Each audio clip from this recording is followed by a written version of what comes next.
share, and subscribe. And ring the little bell. Ring the little bell so you're notified when new videos drop. And it is Friday, which means it's time for a review of Doctor Who Season 13, which is like, I really hope that you are watching or reading or listening to, however you want to describe it. It's a free book and take. They put out a chapter a week on YouTube. Dr. Alex does it.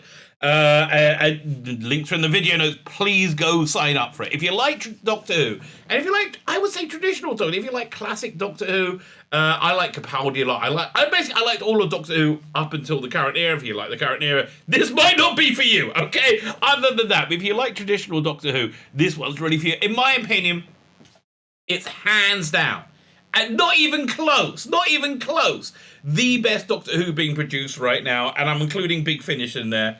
Although I haven't listened to 40 yet, they just came out. So, but in all fairness, they got to go some to beat this. So the other thing about it, I like how it's reflecting the current series in that it's very good, and they do the similar sort of things. It's just good. It just works out well. I mean, I don't know what to tell you. Fine. Before we get into the review, like, share, subscribe, comment. All those things are good. If you're on Rumble, hit the Rumble button. Mostly sign up to my Substack, which is awesome, if I may say so. It is freaking awesome.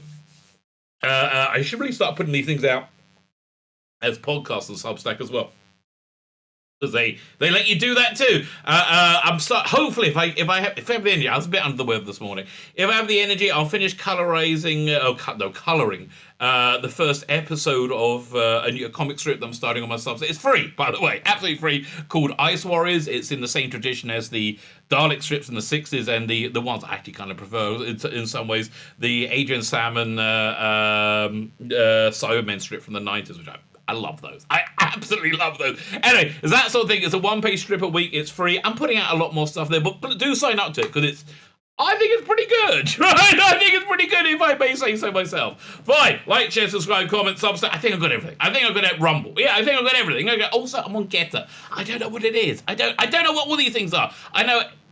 Oh, that 500,000 people signed up for it this week. So I'm like, okay. Look, we're all hoping for there to be a social media that isn't Twitter and Facebook and YouTube, that is like Twitter, Facebook, and YouTube. If we can get YouTube, thank you very much for the platform. If you could deplatform me slightly less, it'd be lovely. If you get social media that like treats everybody equally, that would be lovely, wouldn't it? That would be absolutely divine. So I'm also there, all the video notes, but mostly sign up to Dr. Alex's channel. New episodes drops on Saturdays at, I think, 8 p.m.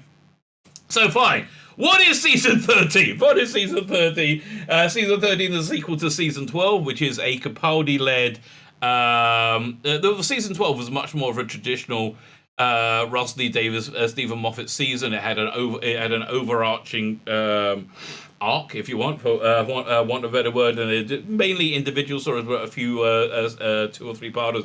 Great 3-parter set on old Mondas way before the Cybermen. Love that stuff, and that's where he's really good at world building. He's excellent at character. Like every character that he writes is one characters we know are just nailed completely. So that makes this episode particularly good, because it's essentially a two-hander between Romana and the 12th Doctor, and it's lovely. It's really lovely. I mean, I recommend you start at the beginning, because they're in the middle of one cohesive plot. So something that Alex did with Season 13 is reflect the what Chris Chibnall was doing with Doctor Who, and make one seamless narrative. But that's where the reflection ends, because this is a good seamless narrative. So this is all taking place in a sector of space which has taken on 1920s-esque British look and feel. So basically you get all this like steampunk. It's not steampunk, I think it's diesel punk, right? You get diesel punk aliens being very, very British. You have the height of the British Empire, all that stuff going on here. So if you like, the Jeremy Brett Sherlock Holmes, or Sherlock Holmes in general, right? Or Yeah, any of that stuff, right? Like any of that cool genre stuff. You like Britishy science fictiony, steampunky stuff. This one might be for you, right? This is you. So the plot is that it starts off there's a holdover from the last season where they're discussing there was these things called bulk entities. So it's very Lovecraftian as well. These bulk entities have invaded reality, and they were basically dealing with that last season.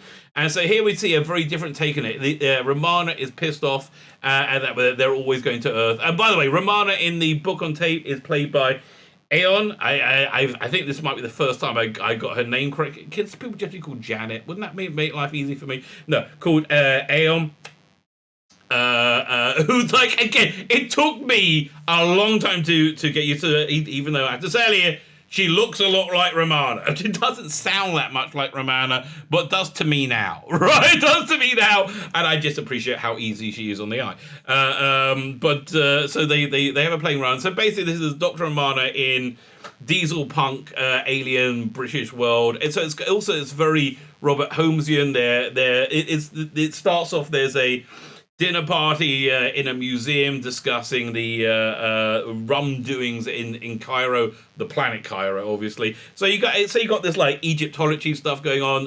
The villain of the piece is using these Lovecraftian bulk entities, but it's much more of a traditional like turn of the century horror type of feel that it has, reanimating animals. So basically that and zombies and that kind of thing, mummies. So you have all those incredible Robert Holmesian things. Basically, imagine Robert Holmes at his prime. Robert Holmes co-writing with Philip Hinchcliffe at his prime for Stephen Moffat. That's it. That is the season, right? Yes, that is the season. So that's how it, with the characterization completely perfect. So in this episode, they are being chased by lots of animated werewolves and werebears and animated animals, and people have been turned into monsters. And it's essentially, again, a two-hander between the Doctor and Romana, where within all this adventure going on, they stop to grab their breath, and they have a really interesting discussion, right? They're really interesting discussion. And yeah, I find this one interesting because everyone's talking about even the Daleks being a much more intimate affair. No, this is actually an intimate affair because this has real characters, right? And the characterization of the Doctor, character of the 12th Doctor and of Romana, perfect, like literally perfect. Every word is perfectly created for them. But with this week, we're getting into a bunch of stuff that Alex, I think, really wants to talk about. That people feel that Doctor Who just can't be saved, like these canon violations that people are perceiving. They can't be fixed, right? It just can never ever be fixed, right? And that's what this discussion is about. They bring up one point which I absolutely love, which always kind of irritated me. That in was it Hell Sent? Was it Hell Bent Heaven Sent? Capaldi's like, I'm billions of years old. I went the Gallifrey the long way round. Now, I have to say, I loved his performance in that. It doesn't bear much of a rewatch because it's a bit grandiose, right? It's a bit grandiose in a lot of ways. But yeah, he was like a bit doing this for a billion years. But so he said, I'm like billions of years. No, you're not, mate. You're about however long one cycle was. Was it 12 hours? Was it 20? Like that? Yeah, no. You didn't exist billions of years. And I think it's a bit of a flick in the eye at there are little bits of canon that just seemed a bit silly. So again, there's a lot of people that did complain about that, and I kind of hear it, even though I did enjoy it at the time. But I think the message is that people think that Doctor Who just can't be unscrewed up at this point. The timeless children, it just can't be. No, an intelligent writer, a skilled writer, intelligent writer who understands it can do it. Now, Russell Davies is an intelligent, skilled writer, right? He is an intelligent, skilled writer. Will he want to do it? I don't know. I hope so. I really hope so. I really hope so. And Russell, if you're bringing in new talent, I can't recommend Dr. Alex enough. I mean, he's done such a great job on these two books. Best Doctor Who being produced right now. And again, not even close. It's genuinely not even close. And again, although I haven't listened to 40 yet. But anyway, that's Dr. Alex this week. It was a nice two-hander between Romana and the 12th Doctor. Oh, and the 12th Doctor's solution to the problem is diametrically opposed to Jodie Whittaker's solution to the problems that they have. Like in that, it's an incredible. It's an incredible moment of self-sacrifice, which is what's the word? Which he makes Rana look the other way to make happen. Again, all of this stuff is pure Doctor Who. Really, if you like Doctor Who, huge recommend. I really think you should check it out. My name's Tzvi Lebetkin, the rabbi from another planet. Please like, share, and subscribe, and ring the little bell. Ring the little bell so you're notified when new videos drop.